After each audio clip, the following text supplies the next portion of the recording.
म अहिले किनेमा कसरी बनाउने अथवा मेरो तरिकाले म किनेमा बनाउँदैछु। सबभन्दा पहिला म यसरी भटमासलाई भुट्दैछु र भटमासलाई भुटेर पाकेपछि नाङ्लोमा केही खनाएर केही समय चाहिँ सेलाउन दिनुपर्छ। यसरी सेलाउनु दिइसकेपछि मिक्सरमा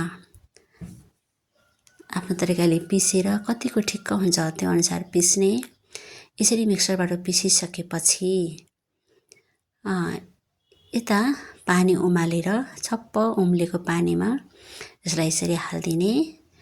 यसरी हालिसकेपछि केही समय यो भटमासलाई हल्का तरिकाले चलाउने र यो राम्रो कलर रातो रातो कलर भइन्जेल यसलाई चलाउने।